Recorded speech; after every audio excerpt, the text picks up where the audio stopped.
Hello YouTube, this is Morgan, Airspeed Prime here with my next Airspeed's Avatar Rewatch video. This one is going to be for Book 2 Earth, Episode 11, The Desert. This one is animated by DR Movie, and yeah, I think this is an amazing episode of Avatar. This is a personal favourite of mine, to the point where I think the last time I did a kind of top episodes list, I placed this episode as my number 2 episode overall in Avatar The Last Airbender. That's how strong I think this episode is. It just does so much stuff with, obviously on the Zuko side of the story, the introduction of the Order of the White Lotus, the kind of having Xinfu and Master Yu be after Toph, but kind of then move into actually like hunting them for a little bit. I thought it was just a cool connection to have, and then finding out that they're on their way to Ba Sing Se, and all of a sudden everyone's heading for Ba Sing Se, and that's where the series is kind of going, which is this amazing goal that the series now has, that obviously is something that Book 1 kind of had, in that like it was get to the Northern Water Tribe, but it always felt like it was just, that was set at the start, and then they got there, and that was it, and there was no plot in the middle, whereas here, like, it's never really been the goal of the team to go to Ba Sing Se as such. It's kind of been in the background, like, oh, we'll get there when we get there, because it's, you know, obviously the kind of the central place of like freedom left in the world. It's like the main city of the opposition to the Fire Nation. Of course, they'd want to go there at some point. But now we've got obviously the eclipse plans. They have to go to Ba Sing Se for that. And then because of what happens to Appa, obviously at the end of the last episode, and what they find out here, they have to go there also to search for Appa. Whereas Zuko and Iroh are just going there to kind of like hide out temporarily, or, you know, longer than that, just to figure out what's going on, just so they're not hunted anymore. So a lot of great stuff happening here for sure. So yeah, let's start off with the Zuko and Iroh side of the story, which is the smaller side, but obviously just as interesting here. And I think it's interesting because like immediately at the start, almost the forgotten part of this episode, is that they have this confrontation with the rough rhinos, establishing one that Iroh knows them, and there seems to be some sort of a history here, in that he knows them well enough to know that they're a singing group, which suggests that maybe they were, at least maybe some part of the group were under him at some point, and maybe he commanded them, or at the very least, you know, there's something there between them, that he knows who they are and they know who he is. Right now they're kind of just bounty hunting him, obviously because Ozai has basically declared Iroh and Zuko traitors, so of course people that are loyal to Ozai, like the Rough Rhinos, would come after them. You know, they've never been presented as a massively powerful group. They've always been that group that's like tough, but very much get outsmarted by like any sort of powerful benders that they meet. That's what Team Avatar did to them, and Zuko and Iroh here on their own do that as well. The group is made to look very, very weak against Iroh and Zuko, highlighting that, you know, they're strong, but when you get to the best of the best benders, they're not really in that that league. So yeah, they kind of flee and they head to the Misty Palms Oasis, which is where the Xinfu Master Yu connection comes in. They see posters for Zuko and Iroh, and they're after them as well. And here's where we get the introduction of the Order of the White Lotus, which I think is a great, great, great concept because of what they do in this first scene. He sees this guy sitting down at the table, seems to be aware that like, sitting down at the table just waiting for someone. Is that an Order of White Lotus member? Goes over, he makes the first move, Lotus tile in the middle, and it starts this kind of like this like sequence, this kind of really cryptic kind of speech that the two of them give to each other as they basically play this very kind of like pre-planned game of Pai Sho, where they put the tiles down in a way where it looks like a giant lotus at the end. So really cool to see that Iroh's part of this like secret organization. Now, it ends up being a bit of a weird one in that we never really go all that in depth into the Order of White Lotus. By the end of the series, even where we are in Korra, all we really know is that it's a group that doesn't really care about the borders between nations and is perfectly fine with people from all nations coming together. They're usually filled with quite powerful benders, people who care about balance, and obviously like you support the Avatar because of the idea of all nations being together. But as in, like, we never get an origin for this group. We never find out why Iroh joins this group, how it came to be. same with a lot of the other characters who eventually are revealed to be part of the White Lotus. We never get why they're in this group, and I think there's an interesting story there that I'd really like to know. It's not a major problem. Like, I never like actively criticize the series for being vague about the Order of the White Lotus, because it is a secret society. But I think at some point in the run of this universe, they should get into a story covering the origin of the White Lotus, especially with like book 3 of Korra going into the Red Lotus, this opposing faction, and how underdeveloped they are. I think a little bit of that comes down to how underdeveloped the White Lotus is, and just these two secret groups are kind of a secret still, even to the fans, and we need to know a bit more about them. But still, in this episode, it's really cool to suddenly see Iroh kind of have the support network in a way that, like, now they have this kind of group working for them to kind of keep them undercover. And this main guy here, Fung, who's kind of running this like little hideout kind of secret room for the Order of the White Lotus here in the Siwang Desert, Misty Palms Oasis. We see him organize a lot of the stuff here with some other people. And we find out that Iroh is a Grand Master, and that they have a meeting together that Zuko can't be a part of, so that they keep the meeting a secret even from Zuko. They make sure that no non-members are involved in this. And the result is that the Order of the White Lotus are going to help Iroh and Zuko get to Ba Sing Se, where they'll be refugees, and because Ba Sing Se is known for taking in refugees, they'll just be 2 of many, and they won't be seen because there'll just be more refugees. There's a war going on. Refugees come in all the time. So that's the kind of plan for those 2. Just really cool side of the story. I think this episode would only be added onto if we knew the origins of the Order of White Lotus, and specifically Iroh's origins with them. When exactly did he join them? Was this after the death of Lu Ten, where many suspect he maybe gained this sort of enlightenment, this view on the world? But at the same time, I think you could easily make an argument that Iroh's kind of always been this way and was a part of this group from a much earlier time in his life.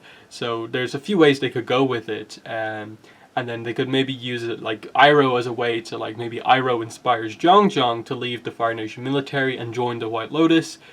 And you can bring this all stuff together. Like, how well does like Iroh know King Bumi? How well does he know Paku? Have they ever met before prior to the Old Masters stuff? It's those sort of questions that you have about the Order of White Lotus, and that it's this amazing group of characters by the end of the series, but do they actually know each other? And like, how exactly did this all come about? How did Bumi join the Order? There's a lot of mysteries, like especially the Northern Water Tribe being very isolated. How did Paku join? Given that like clearly he's never been... The implication is that like he's never been to the south before. Maybe he's left the tribe at some point, but you know, with the war always on, would he really have had a chance? So how did that come about? That kind of brings up the example of like, oh, wait, if Paku and Iroh know each other, is this how you connect the whole Iroh learning lightning redirection from a waterbender type situation, in that he knows Paku and maybe studied Paku's techniques to form the lightning redirection technique, while spending some time with Paku in the north? Potentially. Given that like Iroh seems to have maybe a little bit of knowledge about the north, maybe it suggests that's the situation that happened. Because clearly, obviously, he had to learn from... If he learned from any waterbenders, it would have more or less had to have been northern waterbenders. There's a way to connect it if Iroh's old enough with like the other waterbenders, like from the south, prior to the attacks, but you would have had to have had a very, very young Iroh, I think, witnessing that, and I think it is meant to be more of a kind of slightly older stage in his life, so it kind of has to be the north. So that side of the story, but I think the big side of the story that makes this episode so good is basically what should be almost like this very boring premise. This almost kind of feels like a Great Divide type setup. They're stuck in the middle of a desert, have to get their way out. That's the sort of situation that it seems like they're in. But they write it well enough that they manage to turn this into one of the best kind of like character interaction, character piece episodes in the show, in that we get to see I think primarily Aang and Katara really show some interesting sides to their character. Katara obviously being the person who's kind of leading the group in this episode. She's keeping them together. Aang is very, very upset at the loss of Appa. He's angry. he's not being particularly helpful to the group. He's not being his usual self. He's not, offering to do things. Katara very much has to be the one to ask Aang to do things to help out the group, because it's pretty much just her and Aang as anyone who's like capable of really helping in these situations, because Sokka takes himself out of being useful very early on in the episode by, drinking the whole cactus juice stuff, which they make a nice running gag with, and that the second he's cured of the cactus juice, he eats the cave slime and is sick immediately, and it's just this thing of like, I'm curious. Momo similarly drinks the cactus juice, which kind of, it doesn't seem to have as big of an effect on him, but they always kind of paired Sokka and Momo up as this kind of comedy duo of just they're messing around with each other in the background. And it's just that suddenly Sokka's ideas are out of the picture. So there's going to be no clever solution to how we get out of the desert. Katara just has to lead them as like the heart, the core of this group, the emotional core of the group. She has to bring everyone together and get them out, because Toph, being unable to see effectively in the desert, is not particularly helpful either. Her bending, she can't really use it all that well. She can't see all that well, and then they're all just not used to being in the desert, so they have to manage the water, which, just an interesting point that like they're so out of water that they actually have to use Katara's bending water, and they bring up stuff like, wait, you've used this for fighting people like the swamp benders and stuff like this. This is, Hugh and stuff like that. This is not very good to be drinking, but they have those kind of fun moments with it. But yeah, just seeing like Aang go off on his own at the start, searching for Appa, and just realizing that he can't find him, and you get the nice moment that ends up being a really cool reference of Aang making the big mushroom cloud of sand, and then like in Appa's Lost Days, you kind of see that again, and then from the other group's perspective, like Sokka, he sees it, and that's where you get the giant mushroom, maybe it's friendly moment, which is the big cactus juice like amazing moment that everyone always remembers, because it is a kind of, you're almost surprised that they go for this, and that like it's effectively, like they make it really weird, but like Sokka's kind of, hallucinating here on drugs, basically, effectively, is what's happening here. So it's kind of interesting that they kind of went ahead and went all in on it in this episode. What else do we get? They eventually find the sand sailor, and they kind of use that to sail towards the center of the desert. And I really like that Aang kind of says a point here where it's like, oh, maybe we'll find a way out, maybe we'll find some water. And Aang's like, maybe we'll find some sandbenders. And you can tell that Aang is kind of out for blood in this episode. He is furious. Like, we've never seen him this angry before. And it's kind of, you're in a way, you're just kind of waiting. Like, he's so emotional in this episode. How is the Avatar state not activated already? And so when we get that moment, it's really big that it finally comes to a head and it all comes out. So yeah, we get to the magnetic center of the desert, which is effectively like a buzzard wasp kind of hive, and we get the kind of introduction of these. We get a moment where one of them actually basically goes to take away Momo, and it's a big moment again, because Aang is not going to let as the only other thing left from his culture be taken away here. And so he gets Momo back, and the buzzard wasp that he takes it from flies off. Aang basically charges after it and takes it out.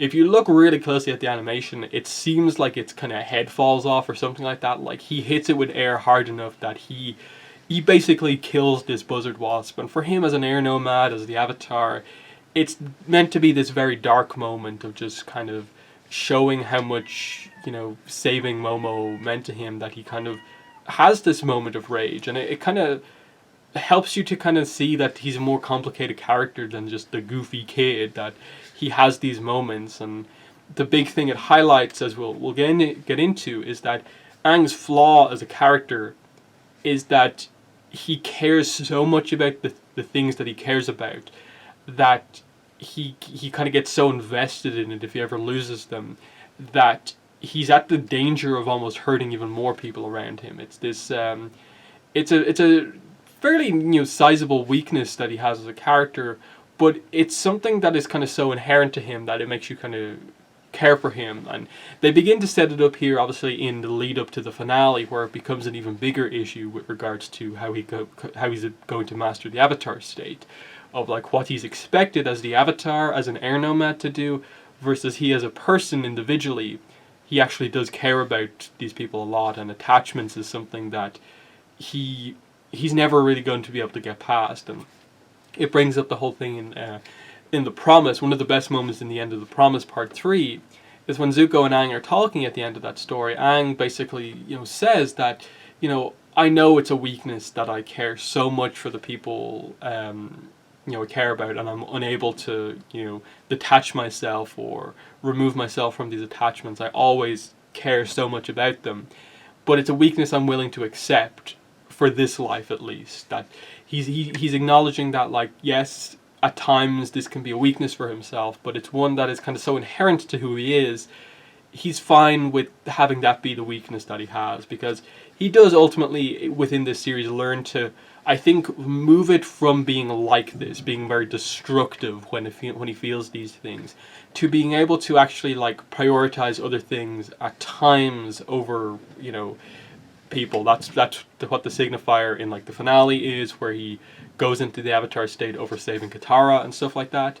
So he gets development on this front, but this episode highlights the, that here's a flaw for our main character, which we've maybe been not seeing up until now. You've seen it in, like, 103, little bits and pieces here and there, and here it is presented much more clearly. But the Sandbenders do arrive, and we get the introduction of Shamo and his son Goshwin as kind of like leaders of this Sandbending tribe. And Aang is very angry at seeing the Sandbenders here, because obviously he knows from Toph that Sandbenders stole Appa, and her kind of lie detector powers kind of come into play here, where she can remember that Goshwin was the one who was talking. He was the one who basically took Appa and, muzzled him. We get information that he traded Appa to another tribe that are going to sell him in Ba Sing Se. But Aang at this stage has, like, destroyed 2 of their sand sailors, and everyone's in danger. I like that Sokka is immediately like, everyone move away. This is going bad. The second the Avatar state activates, because it's just this idea of just like, you muzzled Appa, you kind of hurt him, and that's what really kind of triggers the Avatar state and makes Aang just completely lose it. And in this case, it's an excellent use of the defense mechanism Avatar state, in that Aang is not in danger, but he is so emotional, like, I suppose, hurt kind of mentally in a way by this, that it triggers the defense mechanism Avatar state. He's so angry that he basically loses kind of who he is, and the Avatar state, of course, takes over, which he doesn't really have power over. So when you see, like, the Avatar state say, kind of, you muzzled Appa, it's really, really incredible. You can see how terrified the Sandbenders are. Even though there's a bunch of them, and if they maybe attacked, they could have fended off Aang, maybe. They just have no hope here, and it's this crazy situation where everyone's running away. Sokka, Toph back off from Aang. The one person that stays close and actually gets closer is Katara, and I think it is very fair to say that this moment here is one of the best in the entire series. It is so well done with the music, the animation, especially the detailed animation they do on faces. How they animate Aang looking down at Katara, and especially Katara's face as she looks up at Aang and just has her hand as holding his, and she kind of pulls him down. It's this amazing look of, like, there's so much interpretation to this, because it's like a mix of, like, she's disappointed because she's obviously kind of, told Aang to a degree, that she, it's obviously this idea of, like, she told him in the first episode of this season how she feels when he's in the Avatar state. She doesn't like it, and she doesn't like seeing him in pain. And it's this sense of disappointment, obviously understanding why this has happened, and understanding how he feels about the loss of Appa. So there's sympathy there, but there's also, frustration that Aang has kind of let this happen by not being able to control his emotions. And so she's, I suppose it's this interesting moment of, like, she knows she's kind of in danger, but she in a way knows the effect that she has on Aang, that he won't hurt her, and she is one of the few people who could stand up to Aang when he's like this and just calm him down. And I like how fundamentally it's just shifting Aang's emotions from being angry about what happened to actually like just being upset about what happened, that he finally, cries about the loss of Appa and, is upset about it. It's a really interesting kind of turn, and again highlights Katara's amazing role within the group as like the emotional heart here of like showing this understanding moment, not being like angry really at what happened. Like maybe there's a sense of that in her expression, that she's not happy that this has happened, but she gets it and brings him down into a hug, that moment of understanding. That maybe it's to some degree her acknowledging that her forcing the group to just like plow through the desert without really addressing some of the issues that were going on with the loss of Appa. Here she just embraces Aang and kind of it happens, and it's tragic because you see how upset Aang is. He's crying. You get the understanding from Katara, and for them to just end it on that moment with like this really highly emotionally charged moment, it's just so well done, and absolutely one of the best done moments in the entire series. And it's for that moment, the introduction of the Order of White Lotus, and just the group dynamic throughout this episode. There's humor on Sokka's side of the story and so on. I think this is just a really, really good episode. Maybe I'm slightly overrating it, placing it as high as second, but I think for sure, like absolutely, this is like a top 10, maybe even a top 5 episode. I don't see people often mention it. I think like through me being so kind of like passionate about this episode, I kind of made the podcast group like really appreciate this episode as well. But it's not an episode I see people talk about all the time across the fandom. So I think it's a slightly kind of underappreciated episode, though I think when people do watch it, it's always one that gets a reaction for some of those bigger moments, like the White Lotus and the emotional Aang and Katara scene. So, just excellent episode, and, the group is heading for Ba Sing Se. Zuko's heading for Ba Sing Se. You can sort of see what's going to happen here, but in no way do you predict the whole conspiracy plot in Ba Sing Se, because they've kind of presented Ba Sing Se as this, like, these heroic walls, the last city, it's this, last remaining, like, utopia left in the world, and it's just this crazy, like, whoa, what is going on here when we eventually arrive. But there's a little bit of a journey to go before we get there, but yeah, that has been my review for The Desert. In the comments, let me know what your thoughts were on the episode, as well as what I had to say about it here. But that's been the video. Thanks for watching, and bye.